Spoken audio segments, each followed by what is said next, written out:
दर्शकबिन नमस्कार। कार्यक्रम एपी सेन्टरको यो विशेष श्रृङ्खलामा यहाँलाई हार्दिक स्वागत छ। बडा दशैँ तपाईँ हाम्रो घर आँगनमा मचक्क पाइला टेकिसकेको छ। यहाँहरूलाई बडा दशैँको हार्दिक मङ्गलमय शुभकामना। आजको श्रृङ्खलामा हामी स्रष्टासँग साक्षात्कार गर्दैछौँ, काव्यिक रमण गर्दैछौँ। उहाँहरूको बोली नै कर्णप्रिय हुन्छ, बोली नै काव्यिकता हुन्छ। त्यो बिचमा हामी केही सृजनाहरूको आस्वादन पनि गर्ने अवसर जुर्ला। हामीसँग हुनुहुन्छ स्रष्टाद्वय सुदेश सत्याल र नवराज पराजुली। स्वागत छ दुवैजनालाई। म सबभन्दा सुरुमा नवराजजीबाट, एउटा जनजीवरो जस्तो पनि हो, अपेक्षित प्रश्न पनि हो र फेरि कर्मकाण्ड पनि हो। यो लकडाउन कसरी व्यतीत भयो भन्ने बडा एकदमै सौन्दर्य शास्त्रीय रूपमा टिप्पणी पनि गर्न सकिन्छ, सनातनी ढङ्गबाट पनि, र जस्तो थियो दिन उस्तै छ भन्न पनि सकिन्छ। यद्यपि यो 8 महिना स्रष्टाका रूपमा, एउटा व्यक्तिका रूपमा कस्तो रह्यो? छोटो भन्दा चाहिँ यसै पनि मलाई आफूतिर फर्किन मन लागिरहेको थियो। विभिन्न व्यस्तताले मिलिरहेको थियो। त्यो बाध्यता पनि एक खालको अवसर जस्तो भयो। बिचमा मैले एउटा सिनेमा लेखेर सकाएँ त्यही समयमा, अनि केही कविताहरू लेखेँ। मेरो लागि चाहिँ सृजनात्मक नै रह्यो। भनेको अन्तस्करणमा त्यो आफूतिर फर्किने भनेको आध्यात्मिकताको दृष्टिकोणबाट आत्माको परमात्मासम्मको सम्मिलनसम्म त्यस्तो गहिरो, अथवा सेल्फ रियलाइजेसन आफैतिर फर्किने आँखीजालका रूपमा, कि आफूलाई नजिकबाट निहाल्ने मात्रै? त्यो दुइटाको बिचतिर होला सायद। ठ्याक्कै त्यो अलिक ब्लर एरिया भएको भएर ठ्याक्कै भन्न त नसकेला। तर आफ्नो त्यो पहलुहरू थाहा भयो जुन चाहिँ मलाई अरू बेला थाहा थिएन। मैले यस्तो पनि सोच्दो रहेछु, जस्तै क्रिएटिभ काममा पनि मैले यस्तो लेयर्सहरूको बारेमा कल्पना गर्न सक्दो रहेछु। अनि बिचमा मैले एउटा काव्य लेखेको छु, एक्लै भन्ने। त्यो एक्लै काव्य लेखेर त्यो काम सम्पन्न भयो। त्यो काव्य लेख्दाखेरि चाहिँ मलाई म यो चिजहरूको बारेमा पनि म सोच्न सक्दो रहेछु, म कहाँ रहेछ यो चिजहरू भन्ने भयो। किन त्यो खालको मैले पहिले लेखेको थिइनँ। अघि तपाईँले भन्नुभयो नि, त्यो साँच्चै आत्मातिरको यात्रा हो कि आफूलाई फर्केर हेर्ने मात्रै भने जस्तो। अनि त्यो एक्लै भन्ने काव्य लेख्दाखेरि चाहिँ मलाई यो चिज पनि म कहाँ रहेछ नि, त्यो मैले उत्खनन नगरेको मात्रै थिएँ कि सायद त्यो खन्न समय, ऊर्जा, भाइब्रेसन त्यो समयमा मिल्यो 7-8 महिनाको बिचमा। जस्तै त्यो काव्यमा मैले एउटा पंक्ति लेखेको थिएँ, त्यो तपाईँलाई सुनाउँछु। म पुग्ने टुप्पो मै हुँ, गाडिने झन्डा मै हुँ, आफूलाई छोप्ने पोथी पनि हुँ, छोपिने अन्डा मै हुँ। एकैछिन आउनेलाई किन दिनु मैले मेरो सुख दुःखको चाबी, मेरो 24 घन्टाको साथी भनेको 24 घन्टा मै हुँ। त्यो आत्मानुभूति यसरी पोखियो। सुदेशजीको चाहिँ अघि हाम्रो नवराजजीले भने जस्तै त्यही आफैतिर फर्किएर मात्रै हेर्ने, आफूलाई चाहिँ सधैँ बिर्सिँदो रहेछ हामीले, अरू समयमा हामीलाई फुर्सद नहुँदो रहेछ। अनि त्यतातिर लागेँ, अनि केही नयाँ सृजना पनि गरेँ। अनि बिचमा अनि शोक पनि पऱ्यो। अनि त्यसको फेरि अन्तिम समयतिर आएर फेरि यसको अन्तिमतिर आएर चाहिँ फेरि एउटा शोक काव्य लेखिरहेको छु पछिल्लो समयमा चाहिँ। समस्या नै आविष्कारकी जननी हुन् भने जस्तै अझ सामान्यतया स्रष्टालाई त दुःख, आर्तनाद, पीडाले झन् बढी त्यसले त्यो प्रसवताले चाहिँ गर्भधारण गर्छ र त्यसले चाहिँ त्यो अङ्कुरण हुन्छ, पुष्पन हुन्छ, पल्लवन हुन्छ। त्यसैले त्यो सकस्थतालाई सहजतामा रूपान्तरण गर्ने त्यो आफूमा कतिको साहस भन्दा पनि दुस्साहस छ भन्ने कुरा होला। हजुर, त्यो शोकको तत्कालै अवस्थामा चाहिँ मैले त्यसरी सृजना गर्न सकेको थिइनँ। त्यतिखेर अनेक समस्याहरू आइपरे एक्कासी, अनि त्यतिखेर चाहिँ मैले लेख्न सकेको थिइनँ शोककै केही समयसम्म भनौँ। अनि यसको अन्ततिर अलिक धेरै समय भइसकेपछि चाहिँ अनि फेरि यो खाली समय पनि भयो, अनि त्यसले फेरि मलाई झकझक्यायो, फेरि शोकले। त्यसलाई चाहिँ अलिकति त्यसबाट आफूलाई परेको जुन एउटा वेदना छ त्यसबाट उम्किनुको लागि पनि त्यो लेखिरहँदाखेरि त्यसले मलाई अलिकति ऊर्जा दियो, अलिकति त्यो भयो नि शान्त बनायो। त्यसरी चाहिँ शोक काव्य चाहिँ लेखेँ भनौँ। यो त व्यक्तिगत अनुभूतिको वैयक्तिक शोक हो, यो त झन्डै राष्ट्रिय शोकको अवस्था हो नि त, यो त अन्तर्राष्ट्रिय शोक, विश्वव्यापी शोकको अवस्था।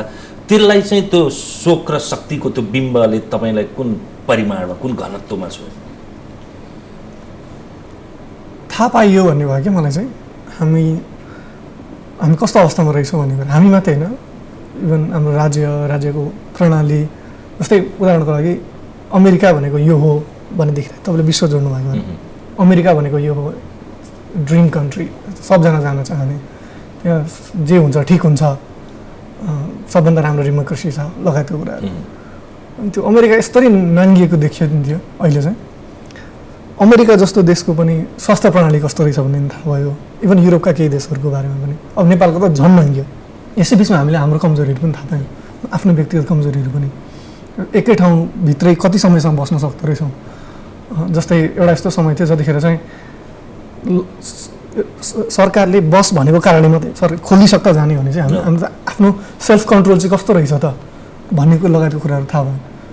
सो त्यही मेरो एकजना भाइ हुनुहुन्छ सम्यक महर्जन भन्ने, लामो समयदेखि ध्यान गरिरहनु भएको छ।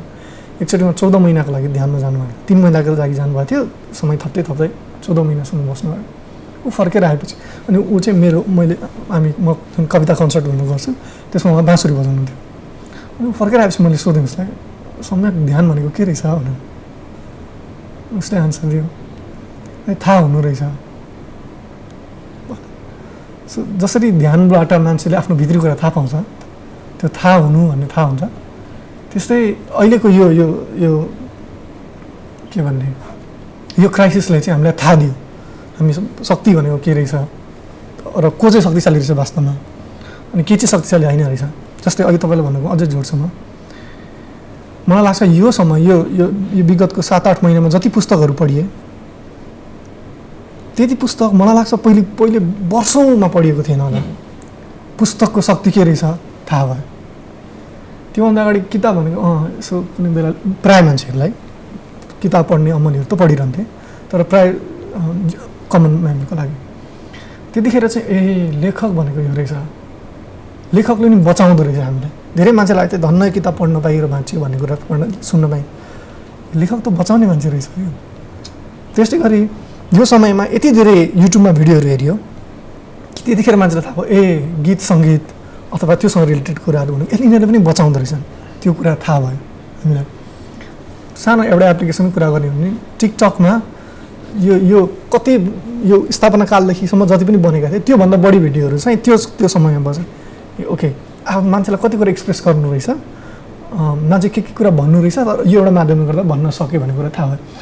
त्यसैले एउटा सर्जकको महत्त्व, कलाको महत्त्व यतिखेर एकदम धेरै थाहा भयो। ती थिएनन् भने पनि केही न केही त हुन्थ्यो होला, जीवन त चल्थ्यो होला। तर आजका लागि उपलब्ध मध्ये सबैभन्दा बढी जिजीविषाका सहायक तत्त्व चाहिँ ती बने। लेख्नु भनेको के हो, यो पनि तपाईँले एकदमै सामना गरेको प्रश्न हो। के कारणले लेखिन्छ? त्यो लेख्ने भनेको तपाईँको किबोर्डमा अम्लाले लेखिन्छ कि अथवा कलमको निबले लेखिन्छ कि मस्तिष्कले, मनले, केले लेखिन्छ? पोखिने अभिव्यक्त हुने त एउटा कुरा होला, तर त्यसको गर्भाधारण कसरी हुन्छ तपाईँको चाहिँ? सबैभन्दा पहिला चाहिँ त्यो हृदयको आँखाले देख्ने हो पहिला, सबैभन्दा लेख्नुभन्दा पहिला चाहिँ होइन। यो बाहिरी आँखाले मात्रै देखिएर चाहिँ त्यतिमा मात्रै चाहिँ लेखिँदैन, त्यसले एकछिन मन पराउँछ र यस्तो रहेछ भनिन्छ, सिद्धिन्छ होइन। तर तपाईँ हृदयको आँखाले देखिसकेपछि चाहिँ तपाईँ त्यसलाई कतिखेर लेखिसक्नुहुन्छ थाहै हुँदैन कि तपाईँ लेखिसक्नुहुन्छ। भनेको मैले लेख्छु भनेर अथवा लेख्न बस्छु भनेर एउटा समय विनियोजन गरेर लेखिँदैन। सुरुमा त त्यो हृदयको आँखाले, चर्मचक्षु भन्दा पनि त्यो मर्मचक्षुबाट त्यो अनुभूत हुनु पर्यो, अनि त्यसलाई लिपिबद्ध गर्नु। मलाई चाहिँ जहाँसम्म आफूले लेखेको कुराहरूमा अनुभव अनुसार चाहिँ योजनाबद्ध भन्दा योजनाविहीन ढङ्गबाट लेखेकै सृजनाहरू चाहिँ सृजना भएका हुन् कि जस्तो लाग्छ। त्यही सृजनाहरूले बढी आफूलाई चाहिँ सन्तुष्टि दिएको छ। डाक्टर ध्रुवचन्द्र गौतमका शब्दमा एउटा बिजुली चम्के जस्तो, एउटा प्रकाश भए जस्तो, एउटा जलास भए जस्तो आउने, अनि त्यसैको शक्ति सञ्चय भएर त्यसलाई गोडमेल गरेर मस्काएर छड्काएर पकाएर पछि मात्रै त्यसले आकार ग्रहण गर्ने, त्यस्तो बिजुलीको झड्का जस्तो हुन्छ। मलाई नि त्यही नै हो जस्तो लाग्छ, बिजुलीको झड्का जस्तै हो, कतिखेर आउँछ थाहा हुँदैन नि त होइन, झड्का भनेको त कतिखेर आउँछ। त्यसै गरी त्यो हृदयमा झड्का लाग्नु पऱ्यो कि, अनि त्यो झड्का लागिसकेपछि त्यसबाट निस्किने जुन त्यो चम्काइ हुन्छ होइन, अनि त्यसबाट निस्किने त्यो चम्काइलाई हामीले पोख्ने हो। नवराजीको चाहिँ अहिले अघि उहाँले भन्नुभयो त्यो दिमागको कुरा चाहिँ मैले बुझ्दिनँ ठिकै, कति कुन चिज अनुभूति गर्नको लागि दिमाग लगाएपछि चाहिँ त्यो कुरा अनुभूति हुन्छ भन्ने चाहिँ, किनभने अनुभूति पनि फेरि पनि दिमागले नै गर्नु हो। हामीले चाहिँ खोइ के भएर हाम्रो माया लाग्छ भन्यो, फेरि भन्दा अप्ठ्यारो भएको मात्र चाहिँ माया लाग्ने हो, यसरी नभने मात्रै होला, त्यसले लाग्ने त्यही हो क्या। त्यसले त्यो ब्लड सर्कुलेसनमा गर्दा अलिक बढी ब्लड सर्कुलेट हुँदा चाँडो पम्प भएर यता फिल भएको मात्रै होला। अनि त्यो सुन्दा पनि आजभोलि त्यही भएर आज सुन्दा अलिक वेट हुन्छ नि, म तिमीलाई प्रेम गर्छु भन्यो भने यता लगेर हे भगवान् भने त्यस्तो हुन्छ होला। एलिजाबेथ गिलबर्ट भन्ने एकजना लेखिका, मलाई खुब मनपर्छ। मेरो प्रोसेस र उहाँको प्रोसेस चाहिँ अलि मिल्दो रहेछ, अथवा प्रोसेस पनि नहुनु कसरी सृजना हुन्छ भन्ने कुरामा हाम्रो मान्यता मिल्दो रहेछ। मलाई पनि त्यही लाग्छ, उहाँलाई पनि त्यही लाग्दो रहेछ भने हामी मान्छे भए जस्तै, तपाईँको फोन भए जस्तै, यो क्यामेरा भए जस्तै एउटा त सृजना भन्ने पनि ऊर्जा हुन्छ। त्यसलाई कसैले भगवान् भन्छन्, कसैले जादु भन्छन्, कसैले के नाम दिन्छ। उदाहरणको लागि एउटा कविता भनौँ अथवा एउटा गीत भनौँ, एउटा गीत बन्नुभन्दा अगाडि एउटा ऊर्जा छ कतै। हामी तपाईँलाई त के भन्नु मन लाग्यो, भाषा छ भन्न सक्नुहुन्छ, भाषा छ भन्न सक्छ, तर त्यो ऊर्जालाई चाहिँ अभिव्यक्त गर्ने छैन। अब कसरी अभिव्यक्त हुन्छ, ऊ अभिव्यक्त नभएको ऊर्जाहरूको रूपमा छ र ऊ अभिव्यक्त भइराख्न चाहन्छ। एउटा गीत चाहिँ आफूलाई अभिव्यक्त गर्न चाहिरहन्छ आफ्नो ऊर्जालाई, र त्यो ऊर्जालाई अभिव्यक्त हुने एउटै मात्रै माध्यम भनेको मान्छेसँगको कोलाबोरेसन, ह्युमन कोलाबोरेसन। त्यसैले त्यो ऊर्जा खोजिरहेको हुन्छ ठाउँ कि ऊ आफैमा एकदम सुन्दर छ, भने एउटा गीत एकदम सुन्दर छ, त्यो अभिव्यक्त हुन चाहिरहेको छ, उसले त मान्छे खोजिरहेको हुन्छ। र जो मान्छे त्यसको लागि उसलाई प्रयोग त ठिक छ जस्तो लाग्छ, यो माध्यम खोजिरहेको हुन्छ, त्यो माध्यम चाहिँ अहिलेलाई मान्छे हो। अनि यसको लागि कुन अर्को एउटा यस्तो ऊर्जा छ जसबाट म फाइनेस्ट अभिव्यक्त हुन सक्छु भन्ने लाग्छ, ठ्याक्क त्यो मान्छे कहाँ आउँछ। र त्यो मान्छेले त्यही समयमा मात्रै, अघि उहाँले भनेको झिल्का त्यही होला, अथवा ठ्याक्कै त्यही समयमा त्यो मान्छेले अनुभूति गर्छ। अहिले मैले अनुभूति गर्दा भन्ने यता भनिरहेको छु, सायद अनुभूति गर्छ, के गर्छ, र त्यो समयमा चाहिँ हामीले लेखिहाल्छौँ अथवा त्यसलाई केही न केही तरिकाले स्टोर गर्छौँ। म चाहिँ मोबाइलमा रेकर्ड गर्छु, एउटा भाव हुन्छ, ओहो यो चाहिँ सुन्दर छ, म लेख्छु भनेर के भएर लेखिँदैन, त्यतिखेरै थाहा हुन्छ।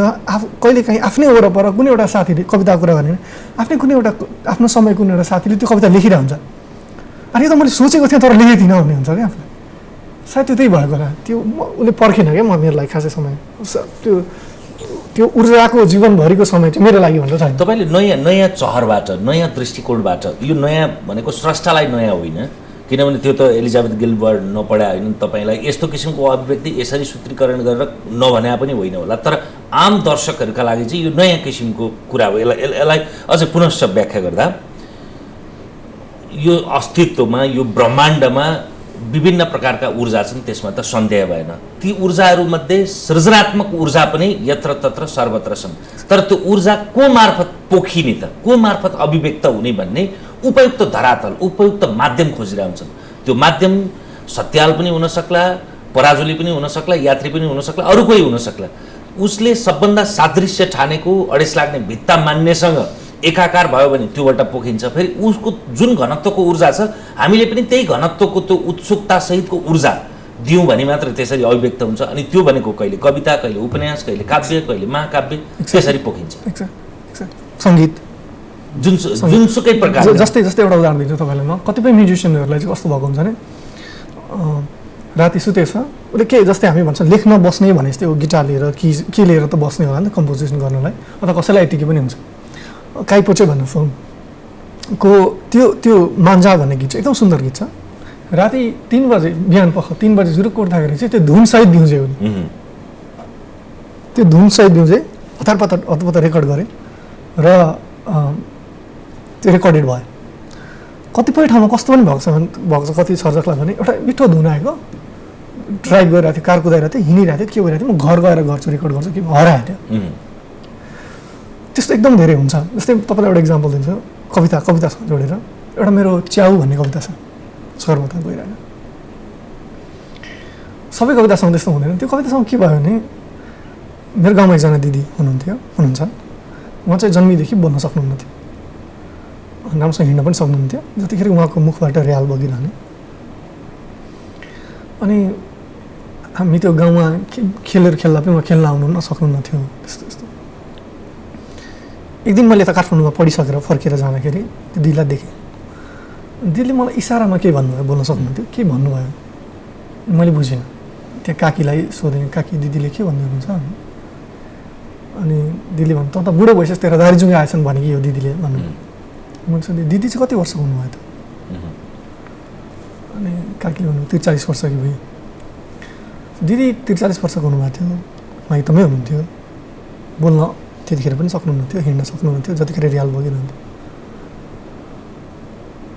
मलाई कस्तो लाग्यो भने 43 वर्षको उमेरसम्म कुनै पनि एउटा पुरुषले उहाँलाई त्यसरी एकचोटि पनि सायद फर्केर हेरेन जसरी 43 वर्ष पुग्नेसम्म कुनै न कुनै महिलालाई एकचोटि पुरुषले फर्केर हेर्छ। उहाँले सुदेशीले अघि झिल्का भने जस्तै त्यो एक खालको झिल्काले छोयो मलाई त्यतिखेर, तर त्यतिकै हराएर गयो त्यो। मैले के भन्नु, म कविता लेख्छु भन्ने त्यस्तो पनि थिएन, त्यतिखेर खासै कविता पनि लेख्दिनँ थिएँ। पछि काठमाडौँ आएपछि एक दिन चाहिँ राति सपनामा त्यो दिदी आउनु, सपनाभरि बोल्नु भयो। अघि मतलब भने सुरुमै भनेको थिएँ उहाँ बोल्न सक्नुहुन्न थियो, सपनाभरि बोल्नु भयो। बिहान उठेँ, बिहानी पख सपना, बिहान उठेँ, मैले सम्झिन खोजेँ दिदीले के भन्नुभयो त्यो बिहान भनेर, खासै केही याद आएन, तर केही त भन्न खोज्नु भएको थियो होला जस्तो पनि। मलाई एक्कासी त्यो मलाई चाहिँ त्यस्तो हुन्छ, जस्तो कस्तो हुन्छ भने मैले के सृजना गर्न लागेको छु भने चाहिँ त्यो नचिन्ने कालो कमिला हुन्छ नि, त्यो चाहिँ मेरो खुट्टादेखि दौडिन थाले जस्तो फिल हुन्छ नि, त्यो सेन्सेसन नै फिल गर्छु। स्पेसली काव्यको कुरामा चाहिँ, जस्तै म निबन्ध लेख्छु, नाटक लेख्छु, सिनेमा सबै ठाउँ त्यस्तो हुन्न, काव्यको कविताको कुरामा चाहिँ त्यस्तो हुन्छ।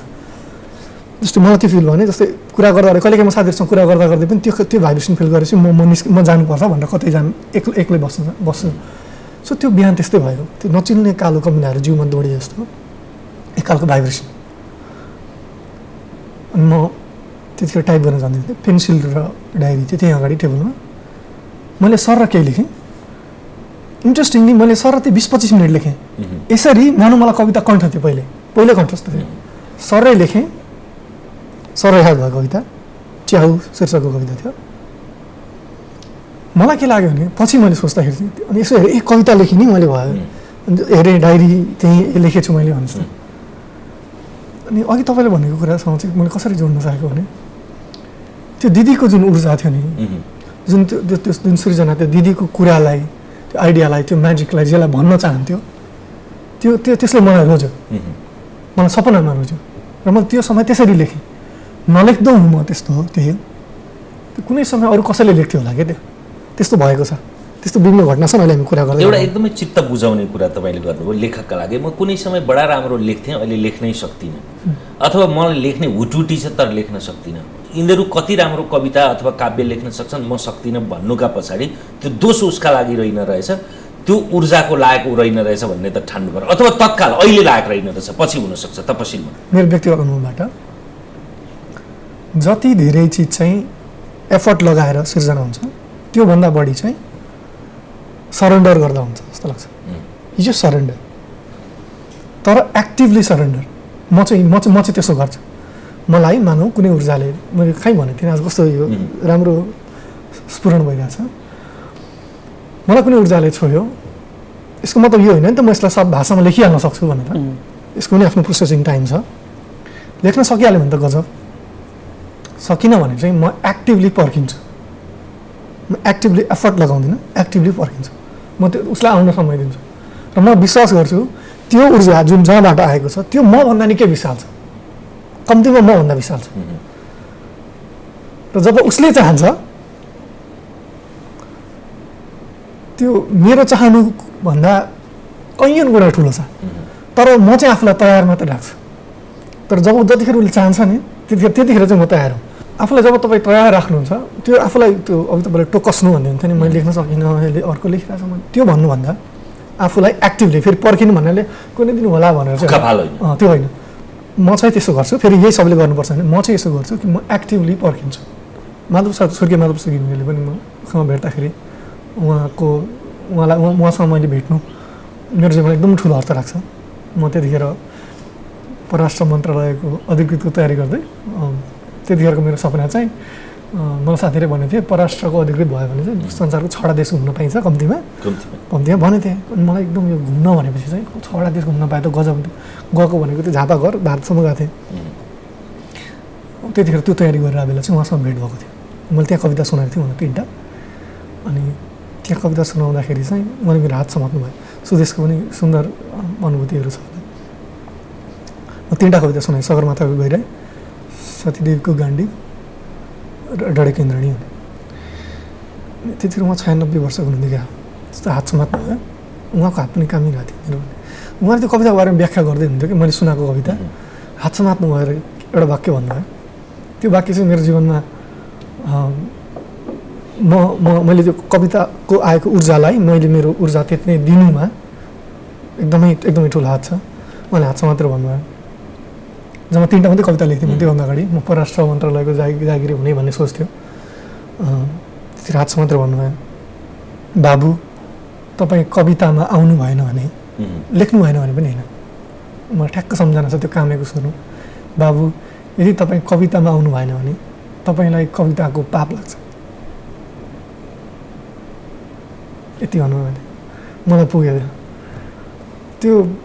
त्यसरी मलाई माधवप्रसाद घिमिरे चाहिँ एउटा कविको रूपमा जति उहाँको कविताहरूलाई म जति रुचाउँछु अथवा जति प्रभाव छ मसँग त्योभन्दा चाहिँ कैयन गुणा त्यो माधवप्रसाद घिमिरेको हातबाट एउटा ऊर्जा सर यस्तो फिल गरेको थिएँ क्या म त्यतिखेर। यस्तो अरूलाई पनि भन्छ। एउटा कवितामा एउटा लेखकले अर्को मान्छेलाई हक गर्दाखेरि एउटा घटना छ, तपाईँलाई मिल्यो अहिले नत्र पछि सुनाउँला। कि उसले लेख्दै गरेको उपन्यास जुन उसले लेख्दै लेखेन पछि त्यो उता त्यसको बारेमा सोचिरहेको थियो। एल्जा गिलबर्टकै कुरा हो। उनले सोचिरहेको थिइन् एउटा लेख्छु भनेर थियो उनका, तर लेखिनन्। एकजना अर्को लेखिकालाई उनले हक गरेको थिइन् एउटा कार्यक्रममा। पछि उनले लेखिनन् सक्यो। तर उनीहरूको कुरा हुँदै थियो। म लेख्दैछु है, म पनि भन्दै थिएँ, उसले लेख्दैछु। एक दिन भेट भयो। अनि के लेख्दैछु सुनाउन भन्दाखेरि उसले एउटा वाक्य सुनाइ, मैले यस्तो लेख्दैछु भनेर। होइन होला त्यस्तो हो र? उनले त्यो किताब निकालिदिनु, ल म किताबै तयार छ भनेर। त्यो हक गरेको बेला त्यो अङ्कमालमा त्यो सर्यो भनेर मान्छे ऊर्जा। त्यसरी नै मलाई पनि त्यो माधवप्रसाद घिमिरे जब हात समात्नु भयो त्यो दिन चाहिँ कस्तो कुनै एउटा ऊर्जा थियो जो त्यो हात भएर सर्यो। त्यतिखेर चाहिँ मलाई माधवप्रसाद घिमिरे एउटा कविको रूपमा राष्ट्रकवि जुन यो जे छ यसको राजनीतिक भाव छुट्टै छ फेरि। तर त्यता त मेरो खासै केही भन्नु नै छैन, त्यो अर्कै छुट्टै चक्कर हो। तर मलाई चाहिँ त्यो ऊर्जा त्यतिखेरको फेरि त्यो समयको त्यो बिहानको सनत कुमार बस्तीसँग थिएँ मैले त्यो समात्दाखेरि त्यो समयमा त्यो जुन ऊर्जा म कहाँ सर्यो, जसले 3टा मात्रै कविता लेख्थ्यो, जसले कवितालाई यतिका आफ्ना सबै ऊर्जा सुम्पिन्छु भनेर सोचेको थिएन, त्यो मान्छे कहाँ जुन ऊर्जा सर्यो त्यस दिन पछिदेखि चाहिँ त्यो म आफूलाई सधैँ तयार राखिरहेँ। त्यो भेटमा उहाँले भन्नुभएको थियो, उहाँले त्यो उहाँको अन्तिम महाकाव्य लेख्दै हुनुहुन्थ्यो, म माथि जान्छु बाबु त्यहाँ, अनि एउटा श्लोक पर्खिरहन्छ, कहिले काहीँ आउँछ कहिले आउँदैन, कहिले काहीँ फ्याट्ट आउँछ, अनि त्यो श्लोक लेख्छु अनि फर्किन्छु भन्ने थियो। पर्खिराख्छु भनेको याद छ क्या मलाई। अनि त्यो कुरा पनि त्यसरी नै बसिसक्यो र सायद मन त्यही गर्छु। त्यो आफूलाई त्यो प्रेमपूर्वक आफू कहाँ आइपुगेको त्यो जादु, मलाई चाहिँ जादु जस्तो लाग्छ त्यो, जसमा कसैको कन्ट्रोल छैन, के हो होइन थाहा छैन। त्यो ऊर्जालाई चाहिँ पर्खिराख्छु आफूलाई राखेर, तर सक्रिय रूपले। यो संवाद नै कविताभन्दा कम त छैन। तर मैले सुरुमै भनिसकेपछि त अन्याय हुन्छ कविता रूपी कविताकै कलेबरमा। यो संवाद कविताभन्दा कम छैन, मैले सुरुमै पनि भनिसकेको थिएँ। सत्यालजीबाट कविता सुनाऊ? जरुर हुन्छ, एउटा कविता सुनाउँछु। यो कविताको शीर्षक चाहिँ समयको भविष्य भन्ने शीर्षक छ। यो चाहिँ यही रचना गर्न पनि भन्नुभयो भने अझ सुरुचिकर हुन्छ। यो चाहिँ यही यो जुन यो लकडाउनकै अवधिमा लेखेको मैले यो कविता समयको भविष्य। मन्दाक्रान्ता छन्द छ यो चाहिँ। पोल्दै खाने सिर अनि गिदी कालको हुन्छ दाउ, पोल्दै खाने सिर अनि गिदी कालको हुन्छ दाउ, को काट्दैछन् छप छप गरी घामका हात पाओ के झिम्केलान् झिम झिम गरी जुन काती परेला के झिम्केलान् झिम झिम गरी जुन काती परेला नौनी जस्तै तप तप गरी मृत्यु नै पग्लिएला के होला खै प्रलय नहुने एउटा मात्र मन्त्र के होला खै प्रलय नहुने एउटा मात्र मन्त्र गाजा खाई कन बगरमा सुत्छ झै अर्थतन्त्र कौवा डाङ्रे त्रिभुवन कहीं भेटिँदैनन् निशाना चौबाटोमा जहर पिउँदै मर्छ झै वर्तमान चौबाटोमा जहर पिउँदै मर्छ झै वर्तमान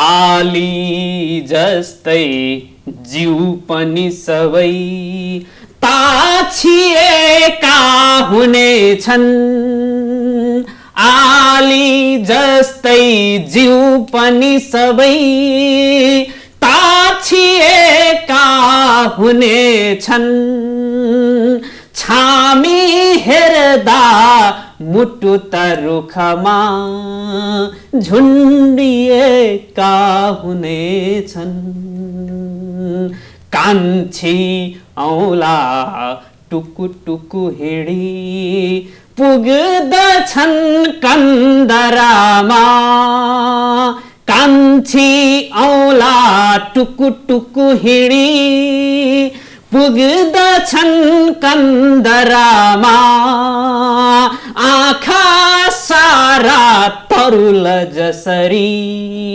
गाडिनेछन् धरामा आँखा सारा तरुल जसरी गाडिनेछन् धरामा नाका बन्दी गिरी गगनले गर्न पोतम्सिनेछन् नाका बन्दी गिरी गगनले गर्न पोतम्सिनेछन् थोत्रो ताप केसरी जगतका चेहरा कुच्चिनेछन् थोत्रो ताप केसरी जगतका चेहरा कुच्चिनेछन् आधी आफै अलमल भयो हो कहाँ जानु पर्ने आधी आफै अलमल भयो हो कहाँ जानु पर्ने आफ्नै मासु प्रतिपल लुछी गिद्धले खानु पर्ने आफ्नै मासु प्रतिपल लुछी गिद्धले खानु पर्ने चौरी चर्ने हिम शिखरमा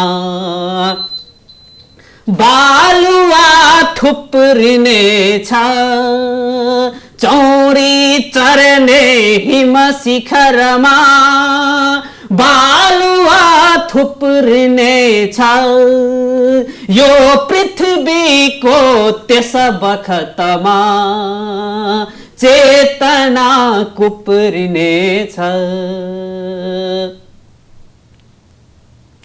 किरा नाच्ने क्षितिज भरिमा राज गर्ला धुलाले किरा नाच्ने क्षितिज भरिमा राज गर्ला धुलाले हाँस्ने मौका छ र भन कहाँ घाँस वा स्याउलाले एकै गेडो पनि अब कतै अन्न हुन्नन् गरामा एकै गेडो पनि अब कतै अन्न हुन्नन् गरामा हड्डी हाँस्लान् खित खित गरी टाकुरा टाकुरामा हड्डी हाँस्लान् खित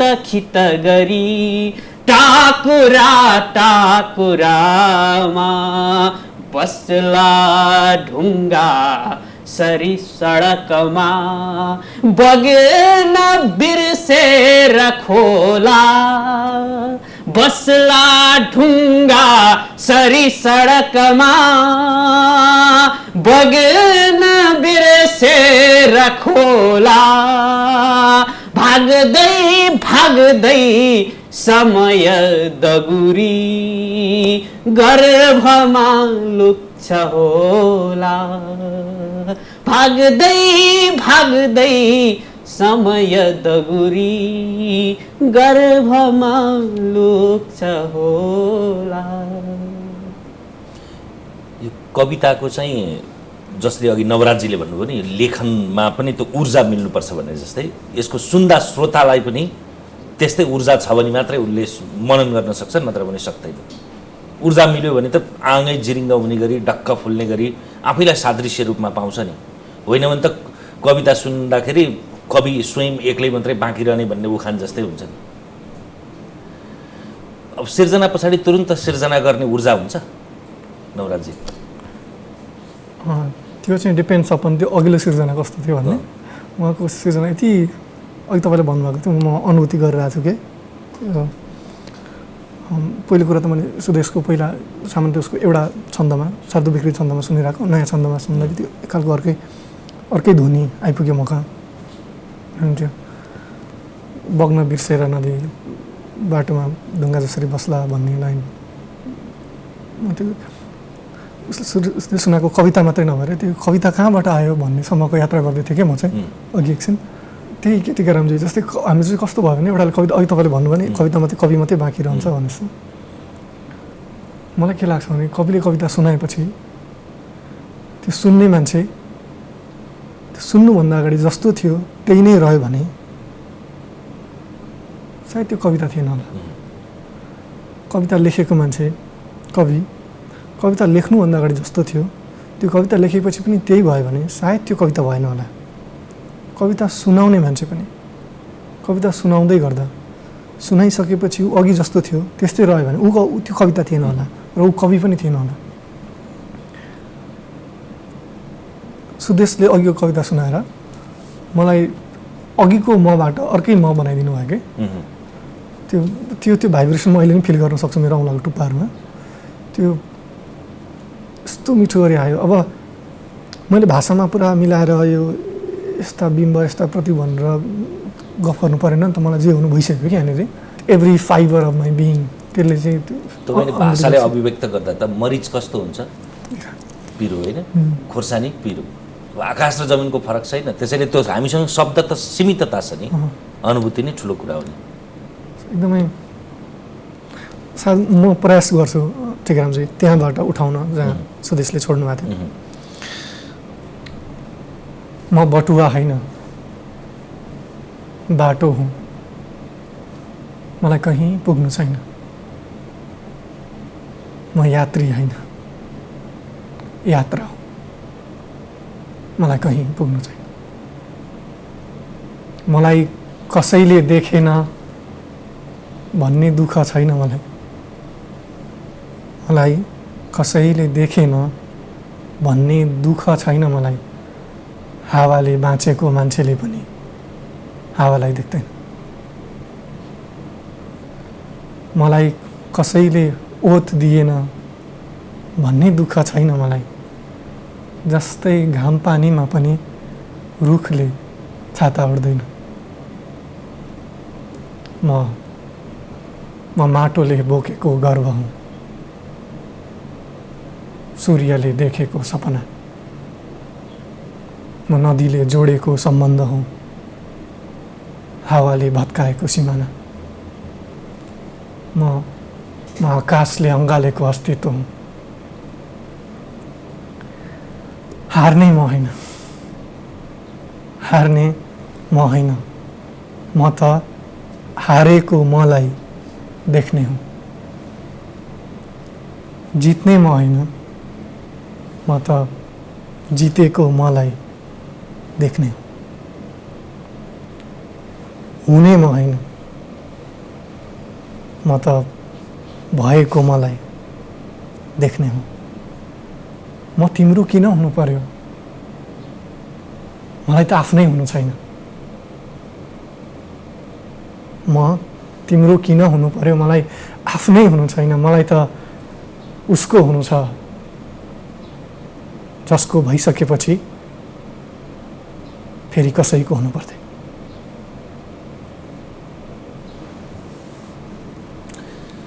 तपाईँले कुनै सन्दर्भमा मेरो उपस्थितिमा सुनाउन चाहेको भनेको कविता यही हो? किताब जात्रा भन्ने टिमले एउटा कार्यक्रम गर्नुभएको थियो मानिसहरूको हो। त्यो भर्जन चाहिँ अहिले युट्युबमा छ मेरो च्यानलमा। तपाईँ त्यहाँ हुनुहुन्थ्यो अनि थाहा छैन यसको म व्याख्या गर्न जान्दिनँ, तर यो कविता म तपाईँलाई सुनाउँछु भन्ने थियो पहिल्यै, त्यो कार्यक्रम नहुनुभन्दा पनि, किनकि तपाईँलाई हेरिरहेको थिएँ टेलिभिजन। तर भौतिक भेट हाम्रो यसरी सन्निकट आजै भएको? बोलेको पहिलोचोटि हो। अनि टिकाराम यात्री भन्ने मान्छे छ, त्यो मान्छेलाई चाहिँ यो मोक्ष भन्ने कविता सुनाउँछु र सायद त्यसरी नै पुग्छ होला, जसरी मैले लेख्दा म कहाँ पुगेको थियो अथवा म जहाँबाट आएको थिएँ, सायद यो कविताको थ्रुबाट त्यो टिकाराम यात्री भन्ने ऊर्जा त्यति पुग्छ होला जस्तो लागेको थियो मलाई। अनि मैले त्यो भाइ, किताब यात्राको भाइ ऋषिलाई भनेको थिएँ, तपाईँको मेरो त्यो दिन मैले कविता सुनाउनुभन्दा ठ्याक्कै अगाडि चाहिँ तपाईँको कार्यक्रम थियो, अनि तपाईँ हिँडिहाल्नु भएछ। अनि मैले त्यहाँ चाहिँ भनेको थिएँ तपाईँलाई सुनाउला भन्ने थियो, उहाँ हुनुहुन्न रहेछ। अब यो भिडियो चाहिँ पछि मेरो नवराज पराजुली भन्ने युट्युब च्यानलमा आउँछ, त्यही हेरिदिनु भन्दिनँ। तर त्यही त इन्ट्रेस्टिङ, म घर जान लागेको ठ्याक्क तपाईँले खबर गर्नुभयो, आज यसरी सुनाउनु पाइयो। त्यो यसरी पर्खिरहेको थिएँ म पनि। बस्दा बस्दै अब उत्तरार्धतिर आइयो, निमेषभरमै समय गए जस्तो हुन्छ। सिर्जना अरू सुनौँ भन्ने थियो, अब त्यो त्यो त्यो फुर्सद पनि छैन, अथवा त्यो सुनाउनै पर्ने हुटुटी भएको छुट्ला कि भन्ने हो भने सुनौँ। शार्दुल लविदी क्रेडिटमा सुनिरहेका कारणले त्यो त्यसको पनि पुनरावृत्ति होस् भनेर मलाई चाहिँ एउटा के भयो भन्दाखेरि यो छन्दमा लेख्ने सन्दर्भमा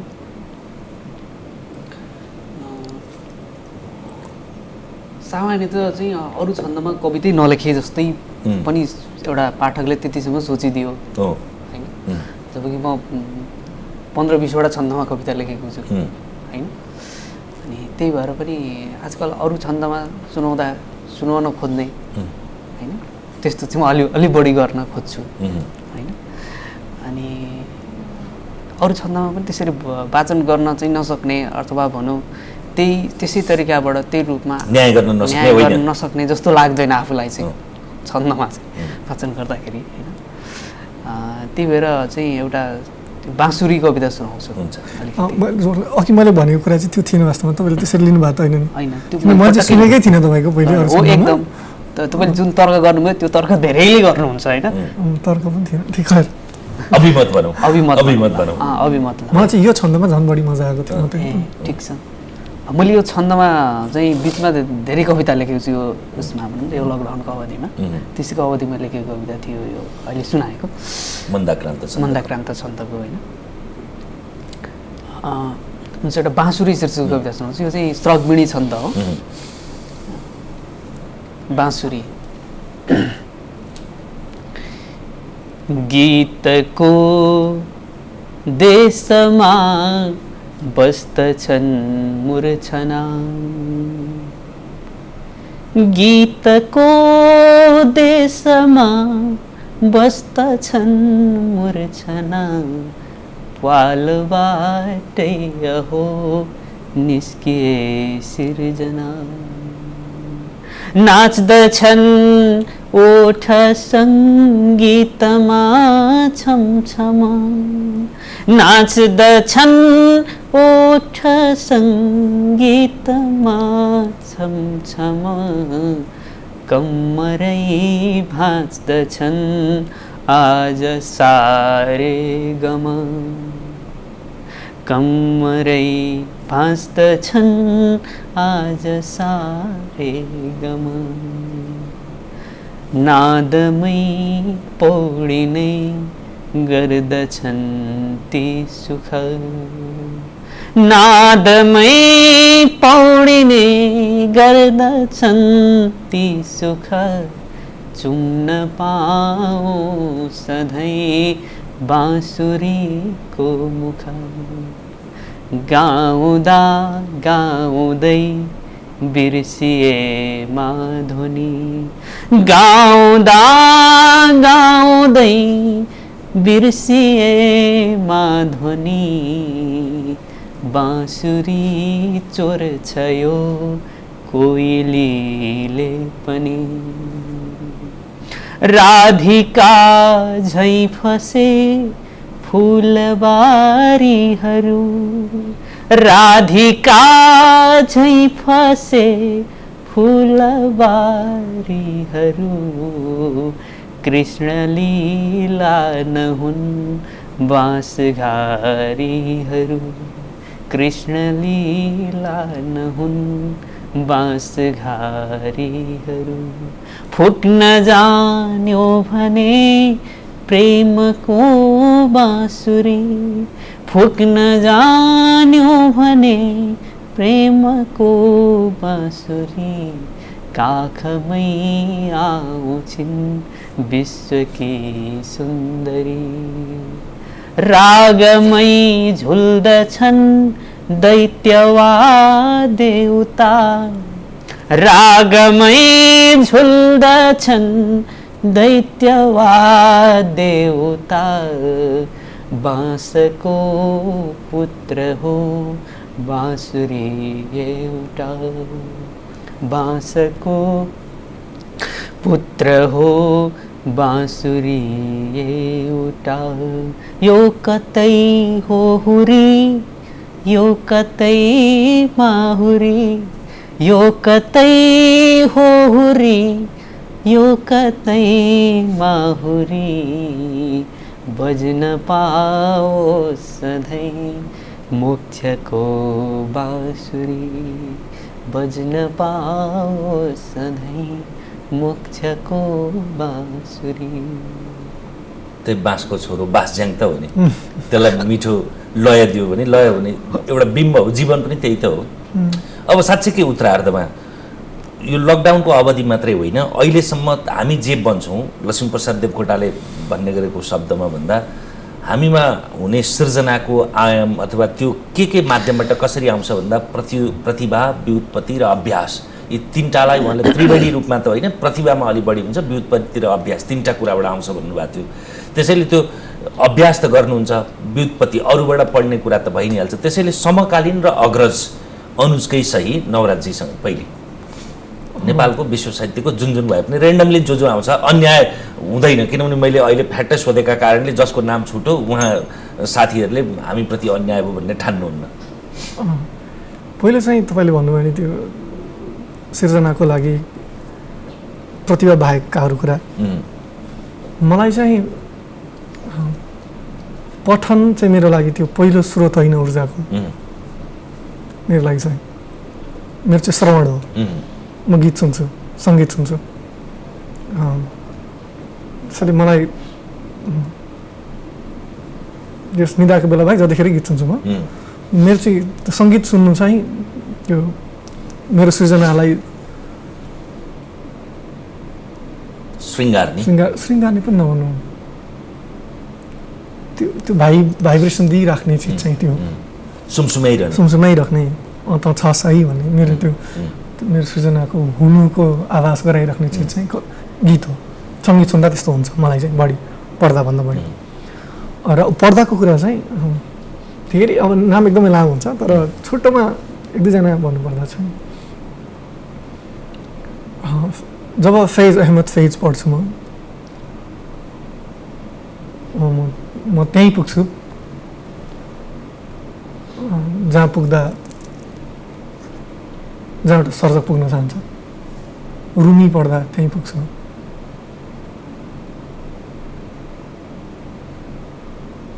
चिब्रान पढ्दा त्यहीँ पुग्छु।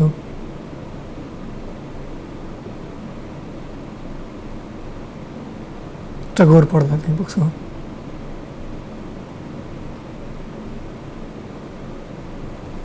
सायद उहाँ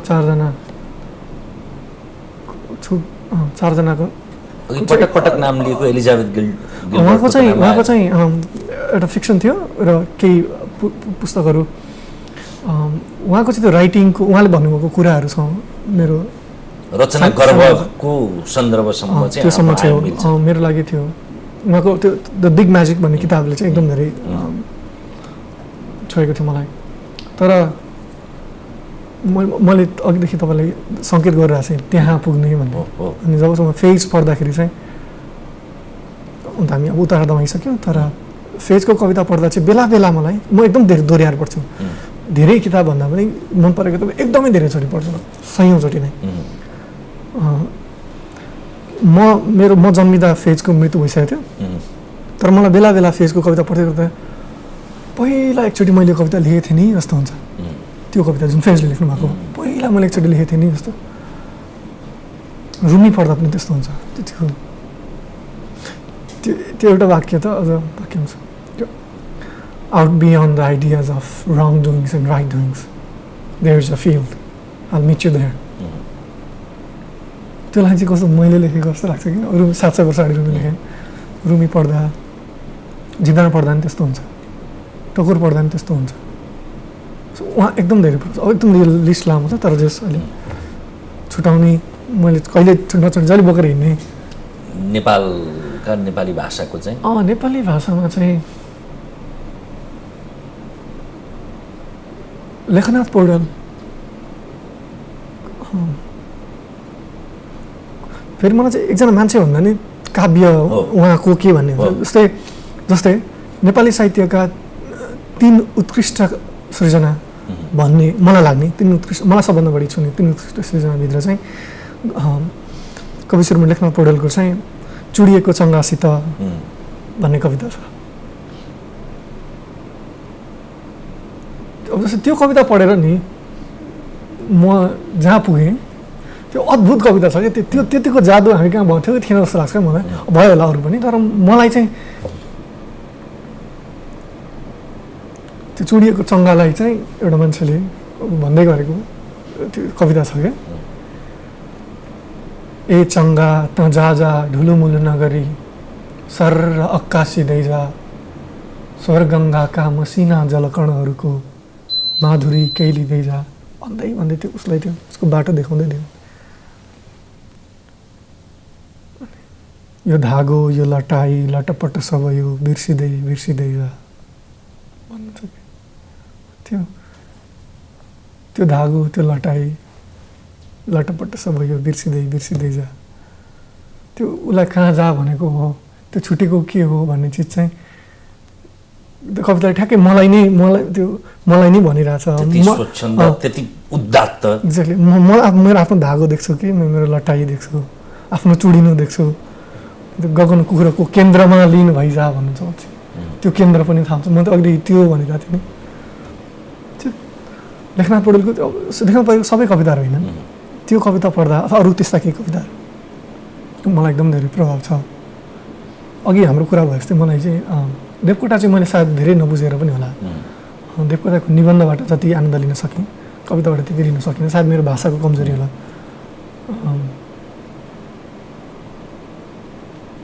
फेरि त्यसपछि फेरि पनि अब रिमालका केही कविता, भूपिका केही कविता भन्दै भन्दै श्रवण कारण दाईका केही कविता, मनोमञ्जी दाईको मेरो एकदम ठुलो प्रभाव छ।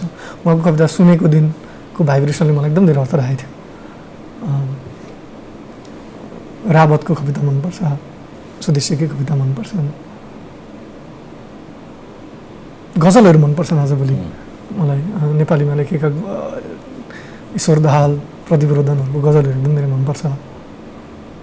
मैले एकजना नाम चाहिँ छुटाउनु हुँदैन, ईश्वर वल्लभको विशेष गरी त्यो दुईवटा लाइन मेरो लागि जसरी अघि चुडिएको चङ्गासित भन्ने कविता जति प्रभाव छ मका त्यति नै प्रभाव भएको चाहिँ पुरै गीत पनि आफैमा सुन्दर छ, तर त्यो गीतको दुईवटा लाइन अल्झे कहीँ त के भयो बाटो भुलेको छैन, यो लाइन अल्झे। ईश्वर वल्लभको चाहिँ मेरो भाषाको प्रभाव, उहाँको के अरे काव्य भन्दा पनि उहाँले आलेख लेख्नुहुन्थ्यो नि कान्तिपुरमा, त्यो चाहिँ म नियमित हेर्थेँ। त्यो बडा क्लिष्ट, दुर्बोध्य, अबोधगम्य भन्थे, तर मलाई चाहिँ सुललित लाग्थ्यो। त्यसैले पनि मेरो त्यो क्लिष्टताको एउटा आयामको पाटो चाहिँ देवकोटाको निबन्ध, लामिछानेको निबन्ध, उहाँहरूको पनि प्रभाव होला।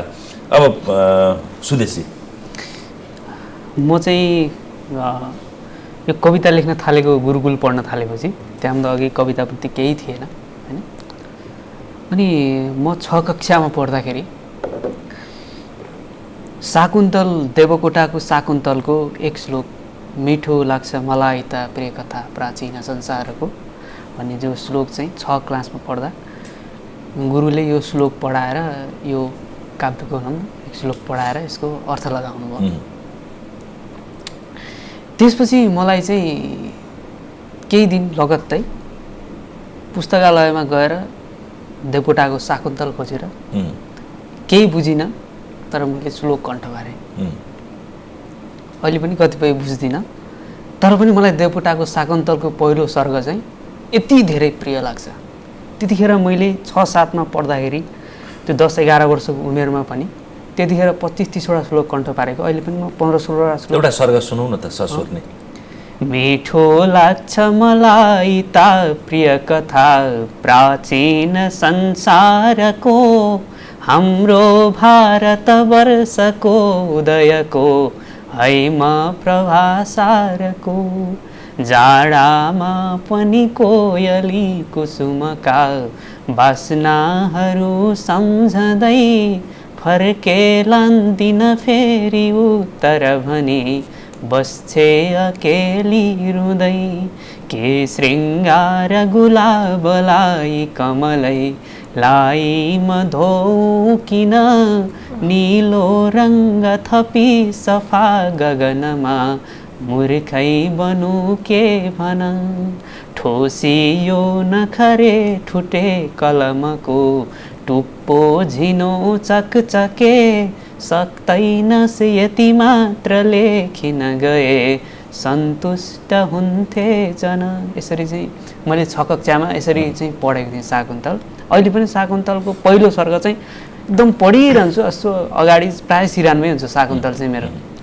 अनि त्यसपछि 7 कक्षातिर पढ्दाखेरि लेखनाथ पौड्यालको तरुण तपसीको गुरुले लगभग दिनमा 1 श्लोक पढाउनुहुन्थ्यो होइन। अनि 10-15 श्लोक छ कि त्यतिखेर, नसक्छौ यो आँसु टप टप टिपी चप पिउन, नसक्छौ मासुले दिनभर अघाएर जिउन, नसक्छौ यो भुतलालिकन कुनै वस्त्र सिउन, चुड्यौ व्यर्थै मेरो मनुज तिमीले जीवन किन। एउटा चाहिँ सिकारीले चाहिँ शिकार गरिसकेपछि होइन, त्यो चरा चाहिँ घाइते भइसकेपछि त्यसपछि बोलेको कुरा लेखेको छ। त्यो तरुण तपसीका ती श्लोकहरू पढिसकेपछि मैले त्यसपछि तरुण तपसी किने पुस्तकालयमा गएर ल्याएर पढेँ। त्यतिखेर पनि अहिले पनि तरुण श्लोक तपसीका 25-30 श्लोक म अहिले पनि खर्र भन्न सक्छु, त्यतिखेर कण्ठ पारेका कि। मलाई चाहिँ त्यो तरुण तपसी अनि त्यसपछि शाकुन्तल, अनि पछि 9-10 कक्षामा पढ्दाखेरि अनि मैले अनि माधव घिमिरेको गौरी ल्याएर पढेँ। त्यसपछि त्यो गौरीले पनि त्यतिखेर त्यत्तिकै पढ्दाखेरि त्यसै रुन मन लाग्ने क्या। गौरीको त्यो दुईटा मलाई त त्यो काव्यात्मक रूपमा भन्न आउँदैन, तर कति अर्थपूर्ण छ। यी रोए पनि दुःख लाग्छ यिनले सम्झेकी आमा भने, यी हाँसे पनि सुख छैन मनमा बिर्सेकी आमा भने, कति अर्थपूर्ण छ। रुँदा पनि सुख छैन, हाँस्दा पनि सुख छैन। हजुर। अनि यो गौरीका श्लोकहरू चाहिँ अनि धेरै त्यतिखेर गौरी ल्याएर पढेँ अनि गौरी पनि यति धेरै प्रिय भयो मेरो लागि होइन। विशेष गरी अब छन्द कविता त्यो ताका त अझ नवराजीले होइन गद्यमा लेख्नुहुन्छ, मलाई चाहिँ गद्य त कवितै होइन जस्तो लाग्थ्यो त्यतिखेर एकदम इमान्दारपूर्वक भनेको के। किनभने हामी त्यो संस्कृत मात्रै पढ्ने अनि खालि संस्कृत पढ्ने, अब कालिदासको कविता पढ्ने अनि कालिदासको कविता नि बहुत प्रिय लाग्थ्यो मलाई। कालिदास र श्रीहर्षका कविता मनपर्ने, कालिदासको मेघदूत अति मन परेको संस्कृत भाषामा लेखिएको। त्यसपछि हाम्रो पछि आएर हाम्रो श्रीहर्षको नैषधीय चरित भन्ने एउटा महाकाव्य छ संस्कृत भाषाको, अनि त्यो पढेर खुब मन पर्यो। अनि त्यहाँ एउटा अहिले मैले ठ्याक्कै श्लोक सम्झिनँ, त्यहाँ चाहिँ यो शरीरको चाहिँ यो रौँ यसरी यस्तो तान्दाखेरि चाहिँ त्यो शून्य जस्तो भाग हुन्छ होइन। अनि त्यो राजाको हो कि रानीको वर्णन गर्दाखेरि आउँछ, अनि त्यो शून्य परेको भाग भनेको चाहिँ उसँग चाहिँ कुनै पनि त्यस्तो नराम्रो गुण केही पनि छैन भन्नको लागि चाहिँ त्यो शून्य परेको भन्ने टाइपको यस्तो खालको बिम्ब प्रतीक छ क्या त्यहाँ। अनि त्यो नैषधीय चरित पढ्दाखेरि त्यतिखेर खुब मन पऱ्यो। यो मेघदूत अनि त्यसपछि यो यति छन् होइन काव्यहरूमा चाहिँ। अनि मलाई अर्को चाहिँ अब कवितै पढे पनि मलाई मनपर्ने अर्को गीता हो होइन। गीता चाहिँ जति पढे पनि पढिरहन मन लाग्छ। गीता चाहिँ हामी गुरुकुल पढेको संस्कृतमा तपाईँको हजुर लगाम मात्रै होइन, तपाईँलाई त्यो सहजता भएका कारणले त्यो मूल स्रोतबाट पढ्नुको त्यो मजा त हुँदैन जो हामीलाई छैन नवराजीलाई मलाई। अनि त्यसपछि जस्तो त्यो हामी चाहिँ गीता चाहिँ हरेक दिन चाहिँ गुरुकुलमा हुँदा पाठ गर्नु पर्थ्यो 7 वर्षसम्म गरी प्रत्येक दिन होइन। बेलुका 1 अध्याय पाठ गर्नुपर्ने हरेक दिन। अनि लगभग गीता चाहिँ त्यो श्लोक चाहिँ अहिले पनि प्रायः म नहेरिकनै भन्छु श्लोक 18 अध्याय नै फाटाफुट्टा लगभग सम्झिन्छु। अहिले त अलिक बिर्स्यो होला है, 10-12 वर्ष भयो गुरुकुलबाट अलिक टाढा भयो पनि। नत्र अनि त्यो गीता त्यसरी पढेको अहिले पनि गीता चाहिँ सधैँ सिरानमा राख्ने म अहिले पनि राख्छु गीता। त्यति आनन्द लाग्छ गीता पढ्दाखेरि। अनि पछिल्लो समयमा चाहिँ एउटा शिव खेडाको किताब रहेछ, नाम बिर्सेँ अहिले ठ्याक्कै, यु क्यान विन। मैले चाहिँ अब म त इङ्ग्लिस चाहिँ म ठप्प जान्दिनँ होइन, गुरुकुल पढेको। अनि इङ्ग्लिसका कविताहरू पढ्ने चाहिँ अब रहर छ। अब जित तपाईँकै होला, अब जित तपाईँको एकदम त्यो। अनि त्यो पढेर पनि मैले एकदमै धेरै आनन्द लिएँ होइन। वास्तवमा चाहिँ यो कवितै ठ्याक्कै कवितै कुनै चाहिँ त्यस्तै अनुभूति नै पनि पढ्न नपर्दो रहेछ क्या। त्यस्तो किताब पढ्दाखेरि पनि एउटा अर्कै किसिमको काव्य पाइँदो रहेछ, जुन हामीले चाहिँ कवितामा कहिल्यै पाइएन। त्यो नपाएको काव्य मैले त्यसमा भेटेँ होइन। त्यसरी मैले पढेका यी मध्ये यति नै होला अहिले सम्झिँदा। हस्, अब यो जाँदा जाँदै दर्शकलाई पनि दुईजनामा अलिअलि रमण गरेर एउटा, किनभने कविता भनेको त मेडिटेसन हो नि। मेडिटेसन भनेको मैले मतिर तपाईँतिर फर्किनु पर्यो। यो सँगसँगै मैले दर्शकहरूलाई मेरो फेरि पहिलो स्वाद पनि हो, तपाईँहरू दुवैजनासँग पहिलोपटक भेट भएको दसैँले जुराएको संयोग। त्यसैले यति नै वर्षमा त म भन्दिनँ, तर कार्यक्रम तमसुमा ज्योतिर्गमयमा तपाईँहरूलाई छुट्टा छुट्टै ल्याउने दर्शकहरूलाई बाचा गरेँ। तपाईँहरूलाई पनि यति नै वर्ष मैले भन्दिनँ, तर तमसुमा ज्योतिर्गमयको तपाईँहरू केही समय पछाडि अतिथि हुनुहुन्छ, छुट्टा छुट्टै एक्लै समय र संवादको लागि यहाँ दुईजनालाई धन्यवाद। अन्त्यमा यो कार्यक्रम संवादको अनुभूतिबाट सकौँ, कस्तो महसुस भयो? त्यही सक्न मन नलाग्यो जस्तो। I wish this wouldn't and जस्तो भइरहेछ। ठिक छ सत्यलजी, यो के मसँग बोल्नै आएन अहिले नि होइन। जस्तै के भने पहिला हाम्रो नवराजी र म किर्तिपुरतिर, पहिला म किर्तिपुर बस्थेँ।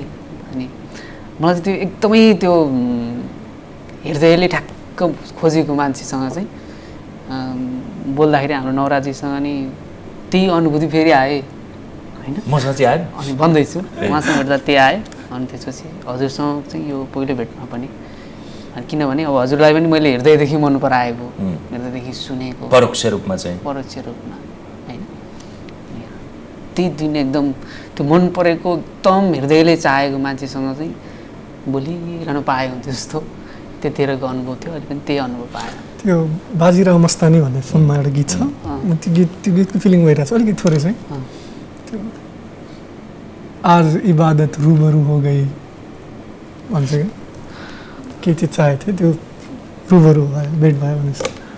म त विशेष गरी आज धेरै कुरा एकदम सुन्दर भयो। मलाई सुदेशले सुनाउनु भएको कविताको त्यो तरङ्ग म अझै महसुस गरिरहेको छु कि यो कार्यक्रम सकेपछि कति दिन भइरहन्छ यो। विशेष केही लाइनहरूले त एकदमै धेरै सोध्यो। त्यही म बदलिएर फर्किरहेको छु यहाँबाट स्टेटमा। हस्, फेरि पनि धन्यवाद यहाँहरूलाई। हामीसँग हुनुहुन्थ्यो स्रष्टाद्वय, कविद्वय नवराज पराजुली र सुदेश सत्याल। आजलाई एपी सेन्टरको यो विशेष श्रृङ्खला यति नै। जाँदा जाँदै फेरि पनि बडा दशैंको यहाँहरूलाई हार्दिक मङ्गलमय शुभकामना। नमस्कार।